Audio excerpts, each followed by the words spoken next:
Mari kita berdoa. Bapa Sorgawi, Bapa yang kami sembah dalam nama anak-Mu Tuhan Yesus, kami bersyukur berterima kasih kepadamu Bapa untuk segala kasih dan kebaikan kemurahan Tuhan yang menyertai sepanjang malam istirahat kami. Kami boleh tidur dengan tenang, bangun dengan selamat pada pagi hari ini tanpa kekurangan suatu apapun. Sebelum kami memulai aktivitas kami pada hari ini, izinkan kami untuk bersekutu dengan Tuhan, bersaat teduh dengan Tuhan, berdoa, memuji muliakan nama Tuhan dan mendengarkan kebenaran firman Tuhan melalui channel YouTube ini. Berbicara bagi kami Tuhan, nyatakan kuasa-Mu, nyatakan isi hati-Mu, karena kami telah siap untuk mendengarkan kebenaran firman Tuhan. Dalam nama Yesus kami sudah berdoa dan mengucap syukur. Amin. Shalom ibu bapak saudara terkasih dalam nama Tuhan kita Yesus. Semangat pagi, selamat hari Minggu.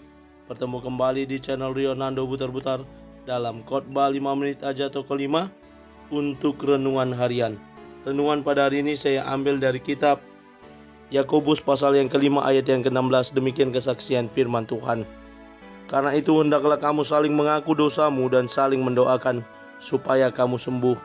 Doa orang yang benar bila dengan yakin didoakan sangat besar kuasanya. Kuasa doa orang benar. Ibu bapak saudara terkasih dalam nama Tuhan kita Yesus, berbicara tentang berdoa, pasti kita semua sudah dapat memahami bagaimana terkait tentang berdoa. Semua orang yang namanya dirinya Kristen pasti pernah dan dapat berdoa. Minimal doa makan, itu sudah pasti. Ada orang yang berkata, "Amang, kami tetap berdoa kok, 3 kali satu hari kami berdoa." Wah, luar biasa. Ternyata doa yang 3 kali itu adalah sarapan pagi, makan siang, dan makan malam. Mau tidur, bangun tidur, tidak berdoa. Hanya pas mau makan saja. Itu pun doanya pas-pasan. Terima kasih Tuhan Yesus, berkati makanan ini. Amin. Langsung, tidak sampai 10 detik selesai berdoa. Perihal berdoa, kita pasti senantiasa pernah menerima pengajaran dari orang tua kita bagaimana untuk berdoa. Bahkan kalau kita orang tua, kita juga mengajari anak kita. Dan cara mengajari berdoa, teladan yang paling tepat adalah bagaimana mereka melihat kita berdoa juga.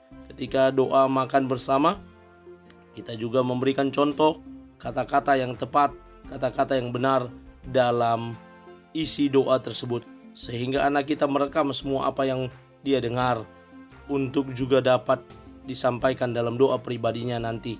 Itulah teladan dalam memberi doa.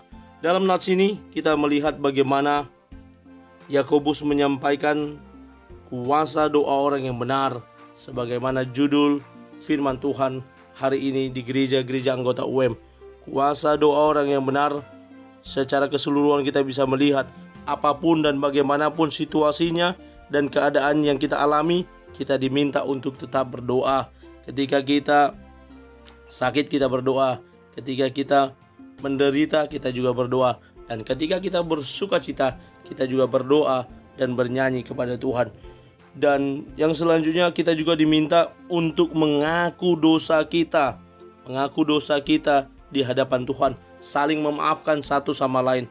Orang yang doanya didengarkan oleh Tuhan adalah orang yang senantiasa mengakui kekurangan kelemahannya dan memaafkan kesalahan dan kekurangan orang lain, sehingga kuasa doanya boleh berlaku atas orang tersebut.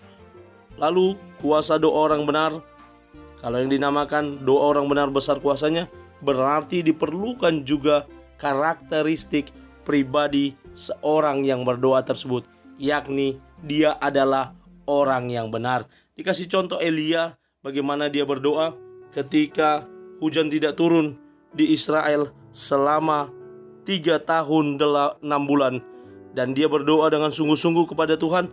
Dan akhirnya Tuhan mendengarkan doanya. Pentingnya siapa karakteristik orang yang berdoa. Makanya ketika kita meminta supaya didoakan orang lain, kita melihat dulu, wah ini orang baik, orang benar. Sehingga, Pak, Bu, Amang, Inang, tolong doakan saya. Ya, dia mengenal siapa orang yang kepadanya dia meminta untuk berdoa. Makanya jemaat juga datang untuk meminta para hamba Tuhan berdoa karena tahu karakteristik dari para hamba Tuhan yang berdoa kepada mereka, sehingga mereka datang berdoa kepada Tuhan. Dan yang terakhir, supaya doa kita didengar oleh Tuhan, doa itu berkuasa adalah adanya kesungguhan dalam berdoa. Kalau sungguh-sungguh berdoa, tidak berhenti berdoa, terus menerus bertekun di dalam doa, dan kita juga berusaha, maka seperti yang dikatakan Santo Agustin Hippo, berdoalah seolah-olah semuanya bergantung pada Tuhan, bekerjalah seolah-olah semuanya bergantung pada Anda. Amin. Kita bersatu dalam doa. Terima kasih Bapa untuk firman-Mu yang boleh mengingatkan kami pada hari ini, untuk kami boleh terus-menerus berdoa dalam Tuhan, bahwa untuk kami boleh sungguh-sungguh berdoa, dan kami boleh memperbaiki karakteristik kami yang buruk, sehingga kami boleh menjadi pribadi yang benar di hadapan Tuhan. Terpuji nama Tuhan. Kami mulai hari ini dengan doa. Dalam nama Yesus kami sudah berdoa dan mengucap syukur. Amin. Selamat beraktivitas, selamat beribadah nantinya. Tuhan Yesus memberkati. Shalom.